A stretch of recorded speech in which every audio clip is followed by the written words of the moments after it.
Friday morning, Daily Bible Time, and we're in the long debate between Job's so-called friends and Job, and we've been going back and forward, punch and counterpunch. And what do we do with the comments of Job when he replies to the false comments of Elihaz, Bildad, and Zophar?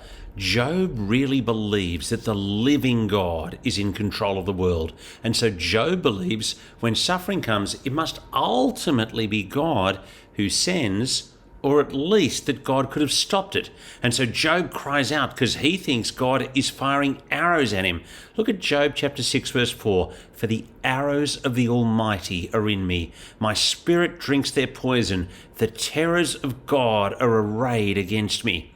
And then in chapter 16, Job really lets fly. He says in verse 11, God gives me up to the ungodly and casts me into the hands of the wicked. I was at ease and he broke me apart. He seized me by the neck and dashed me to pieces.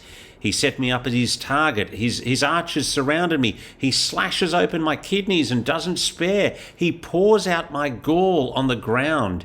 He breaks me with breach upon breach. He runs upon me like a warrior.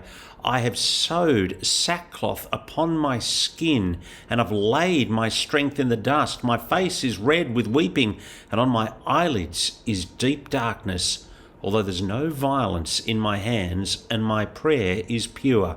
C.S. Lewis says Job basically makes out God to be a cosmic sadist. Now, that is a problem, but as Christopher Ash has reminded me, it's a problem only for the believer.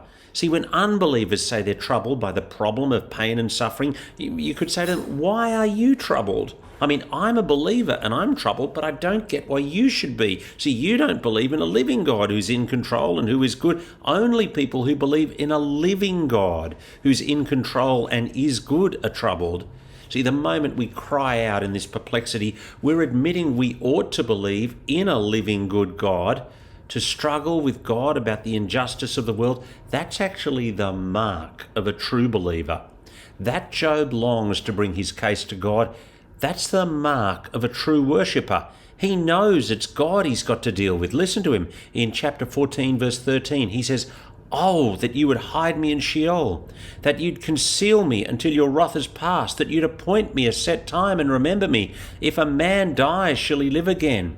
All the days of my service I would wait till my renewal should come. You would call and I would answer you. You would long for the work of your hands. For then you'd number my steps. You would not keep watch over my sin. My transgression would be sealed up in a bag, and you'd cover over my iniquity." Those words aren't the words of an atheist. They are the words of a believer. And yet Job does say some hard things about God.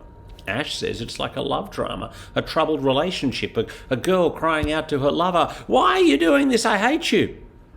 And yet, we know she loves him. She longs for him to prove to her that he's not the man that right now she's perceiving him to be. And so Job shouts at God, why? Desperately, he longs to meet his terrifying, mysterious God. That's actually true worship, real worship. Do you passionately long desperately for God, or are you lukewarm? I mean, I'll leave it there. There's so much more to say. I hope you'll join us tomorrow for Saturday morning Daily Bible Time, and I'm especially keen that you join us for church on Sunday. You can join us online, or we're going to be having actually a small group in the auditorium, another group in the front cafe, another group in our upstairs room as we go for a partial restart ahead of Relaunch Sunday on Sunday the 5th of July.